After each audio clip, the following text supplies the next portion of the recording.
वाहिगुरू जी का खालसा वाहिगुरू जी की फतेह।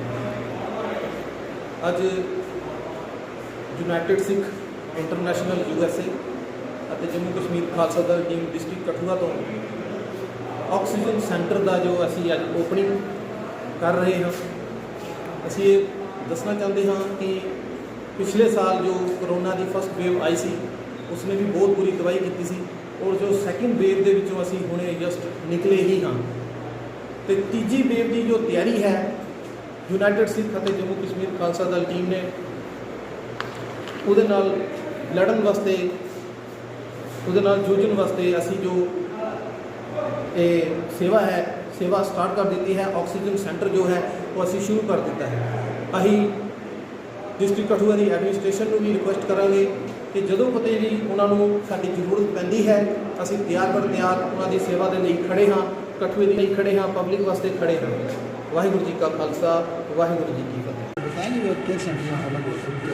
आज जो यूनाइटेड सिख की तरफ से और ये नौजवान बच्चे जो खालसा यूनाइटेड खालसा दल जो है उनके बच्चों की उपरालों के साथ ये जो आज कंसनट्रेट ऑक्सीजन के लिए जो जहाँ बाबा फरीद कॉलेज में ऑक्सीजन के जो सेट हैं जो लगाए जा रहे हैं इनके लिए ये बच्चे भी बहुत मुबारक के पात्र हैं। और जिन लोगों ने इनकी मदद की है वो है सिख यूनाइटेड फ्रंट। मैं DC कठुआ से जो हमारे एडमिनिस्ट्रेटर हैं मैं उनको भी ये कहना चाहता हूँ कि आप इन बच्चों के ऊपर अपना हाथ रखो ताकि ये जो आने वाला 3 जो सेकंड जो चल रहा है जो तीसरे फेज़ की बात आ रही है उसके लिए इन बच्चों ने जो तैयारी की है इसमें सरकार का भी हमें कुछ योगदान होना चाहिए क्योंकि डॉक्टर्स और पैरामेडिक्स जो मेडिकल स्टाफ है वो हमें CMO साहब से और एडमिनिस्ट्रेटर DC कठुआ से ही मिल सकता है। मैं उनसे भी यही गुजारिश करूँगा कि आप इन बच्चों के ऊपर अपना हाथ रखिए। वाहिगुरू जी का खालसा वाहिगुरू जी की फतेह। मैं Maninderpal Singh volunteer United six. जिमें कि आप सबको पता ही है जो इस टाइम वर्ल्ड विच जो इंडिया एक बीमारी चल रही है कोरोना जिन्हें लखा लोगों ने अपनी जान गवा दी उसी तो उन पिछे देखा होगा कि जो इस टाइम जो सैकेंड फेस आया सी उस जिथे लोगों ने कोरोना डेथ हुई उहदे नाल लोगों को ऑक्सीजन की शॉर्टेज रही। पूरे इंडिया में ऑक्सीजन सिलेंडर खत्म हो गए। जम्मू भी साड़ी कठुए कई मौतें जी ऑक्सीजन की वजह हुई तो उहदे नाल एक उपराला जो मैं गल करांगा यूनाइटेड सिक्स की। ये एक ऐसी NGO है एक ऐसी ट्रस्ट है जो पूरे वर्ल्ड में काम कर रही है जिथे अपने लोगों को राशन ड्राई राशन दे रही है जिथे लोगों को मैडिकली हेल्प कर रही है जिथे एजुकेशनली मदद कर रही है। उत्थे इन्होंने इंडिया में तकरीबन 12 स्टेटों में इन्हें सेंटर खोले हैं। उहदी एक कड़ी जोड़ते हुए जम्मू भी जो पहला सेंटर है यूनाइटेड सिक्स का जो तकरीबन 20 बैडों का असी अज तैयार किया है बाबा फरीद कॉलेज जो कि स्टेशन रोड पर है। असी यूनाइटेड सिक्स की तरफों असी लोगों को अपील करते हैं कि साड़ी तरफों एक सेंटर जो रेडी हो चुका है। असी ये सेंटर जदों भी जरूरत पैंदी है इनविटेशन जरूरत पैंदी है असी जो साढ़े वॉलंटियर्स हैं जिहदे सारे बजुर्ग भी हैं नौजवान भी हैं असी मिलकर डिस्ट्रिक्ट एडमिनिस्ट्रेशन वाले सेंटर चलाएंगे। क्योंकि मैं दसना चाहूँगा पिछले दिनों जो एक सेंटर यूनाइटेड सिक्स वालों ये चंडीगढ़ विखे जो स्पोर्ट्स स्टेडियम है उत्थे तकरीबन 50 बैडों का ऑक्सीजन सेंटर खोला गया जिसका उद्घाटन जो उधर के गवर्नर ने BK वदनौर उन्होंने द्वारा ओपनिंग की गई। उहदे तहत या जम्मू के कठुआ विखे असी एक सेंटर खोलिया है। मैं लोगों को एक अपील करांगा कि ਅਸੀਂ ਜਿਹੜਾ ਇਹ ਸੈਂਟਰ ਹੈ ਇਹਦੇ ਵਿੱਚ ਜਾਤ ਪਾਤ ਦਾ ਕੋਈ ਨਹੀਂ ਹੈ, ਕੋਈ ਵੀ ਗਰੀਬ ਆਦਮੀ ਹੈ, ਕੋਈ ਵੀ ਅਮੀਰ ਆਦਮੀ ਹੈ, ਇਸ ਸੈਂਟਰ 'ਚ ਆ ਕੇ ਆਕਸੀਜਨ ਦੀ ਮਦਦ ਲੈ ਸਕਦਾ, ਕਿਉਂਕਿ ਸਾਡੇ ਕੋਲ ਜਿਹੜੇ ਕੰਸਨਟ੍ਰੇਟਰ ਹਨ ਉਹ ਤਕਰੀਬਨ 5 ਕੰਸਨਟ੍ਰੇਟਰ ਸਾਡੇ ਕੋਲ ਪਹੁੰਚ ਚੁੱਕੇ ਹਨ, ਜਿਨ੍ਹਾਂ ਦੀ ਕੀਮਤ ਜਿਹੜੀ ਮਾਰਕੀਟ ਵੈਲਿਊ ਉਹ 60,000 ਦੇ ਕਰੀਬ ਹੈ, ਜੋ ਅਸੀਂ ਲੋਕਾਂ ਨੂੰ ਇੱਕ ਆਕਸੀਜਨ ਸਪਲਾਈ ਦਾਂਗੇ। ਤੇ ਨਾਲ ਹੀ ਮੈਂ ਥੈਂਕਸ ਕਰਨਾ ਚਾਹਾਂਗਾ ਕਿ ਮੀਡੀਆ ਦਾ ਵੀ ਜੋ ਸਾਨੂੰ ਕਵਰ ਕਰ ਰਹੇ ਹਨ, ਮੈਂ ਥੈਂਕਸ ਕਰਨਾ ਚਾਹਾਂਗਾ ਜਿਹੜੇ ਸਾਡੇ ਨਾਲ ਵੀਰ ਹਨ ਆਏ ਦੇ ਹਨ, ਜਿਹਦੇ ਸਾਥ ਸੁੰਦਰ ਸਿੰਘ ਐਕਸ ਪ੍ਰੈਜ਼ੀਡੈਂਟ ਹਨ, ਜਿਹਦੇ ਨਾਲ ਸਾਡੇ ਲਾਡੀ ਭਈਆ ਹਨ, ਜਿਹੜੇ ਹੋਰ ਵੀ ਸਾਡੇ ਨਾਲ ਸੱਜਣ ਜਿਹੜੇ ਸਾਡੇ ਨਾਲ ਜੁੜੇ ਹਨ, ਜਿਨ੍ਹਾਂ ਸਾਨੂੰ ਇਸ ਹੌਸਲਾ ਅਫਜ਼ਾਈ ਕੀਤੀ ਹੈ। ਇਹਨਾਂ ਨੇ ਸਾਨੂੰ ਇੱਕ ਹੌਸਲਾ ਅਫਜ਼ਾਈ ਕੀਤੀ, ਨਾਲ ਇੱਕ ਸਪੋਰਟ ਕਰ ਰਹੇ ਹਨ ਕਿ ਜਦੋਂ ਵੀ ਕਿਸੇ ਤਰੀਕੇ ਦੀ ਜ਼ਰੂਰਤ ਪਏਗੀ ਅਸੀਂ ਲੋਕਾਂ ਨੂੰ ਤੁਹਾਡੇ ਨਾਲ ਕੰਧਾ ਮਿਲਾ ਕੇ ਚੱਲਾਂਗੇ।